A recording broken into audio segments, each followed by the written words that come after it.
Hello and welcome to the Thursday, September 5th, 2024 edition of the SANS Internet Storm Center's Stormcast. My name is Johannes Ulrich and I'm recording from Las Vegas, Nevada. One of the reports on our Internet Storm Center site that I keep watching is what we call the First Seen URL report. This report lists all URLs, that have first seen in our honeypots, and that also reached a certain threshold where it starts to become significant. One particular URL that did hit this threshold yesterday was a scan for Moodle. Moodle is a learning platform, and the particular scan that we are seeing appears to be looking for a configuration. However, in a quick test that I did, sort of with a plain blank install, it did not return any useful data, just an error message. This may be different for other versions of Moodle, and if anybody has any insight, please let me know. What makes these scans also interesting is that earlier this month, a vulnerability was patched in Moodle that does allow remote code execution.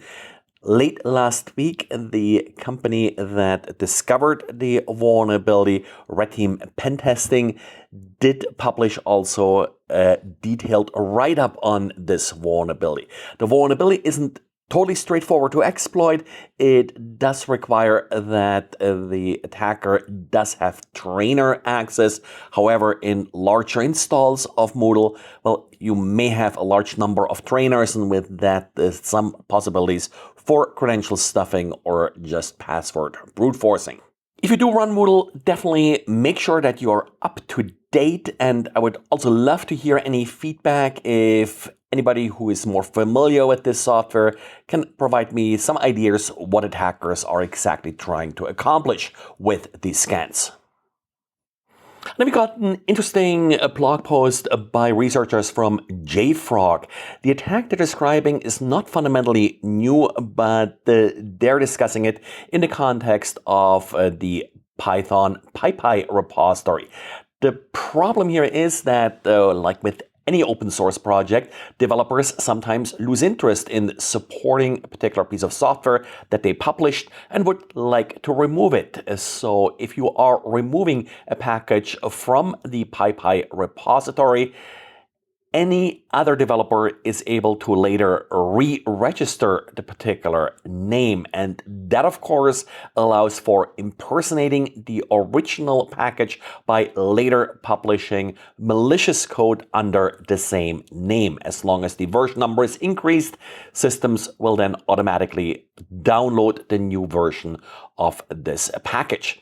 There is no clear solution, sadly, to this problem. Apparently, there's something like 22,000 packages that have been deleted and are basically open to be re-registered. The PyPi security team has thought about this, but hasn't really come up with a great solution. You do want the ability to actually, for people to re-register these names in case a package was deleted by mistake, or in case another non-malicious developer would like to continue to maintain this package that an original developer has removed.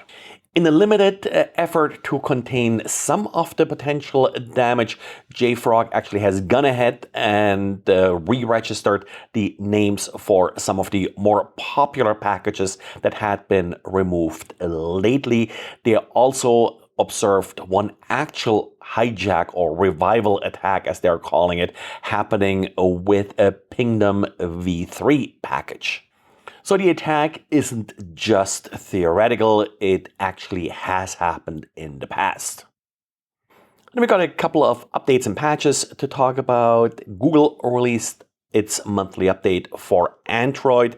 Lots of approach escalation vulnerabilities being patched here. Didn't see anything critical. However, one of the approach escalation vulnerabilities in Framework is already being exploited in limited attacks. And then we have a proof of concept exploit for a vulnerability in software that is commonly used with Mediatek wireless access point chipsets. What makes this so important is, first of all, CVSS score of 9.8. It does allow remote code execution on the access point without user interaction, and Mediatek chipsets are used, among others, by WAPPD, Netgear, and Xiaomi. While the patch has been released by Mediatek, of course, these different OEMs have to integrate it into their firmware releases, so make sure your wireless access point firmware is up to date.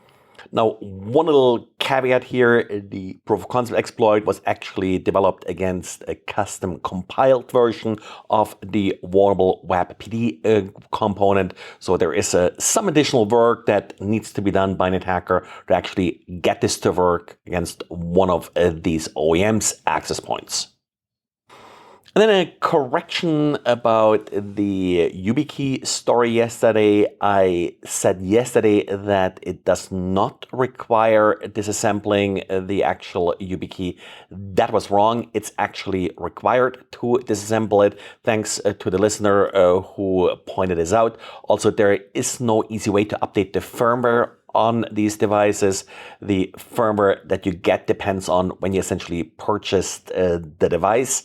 However, exploitation again is not very likely of this vulnerability. It does require quite a bit of additional work from the attacker, special equipment and such, to actually retrieve the keys from the device.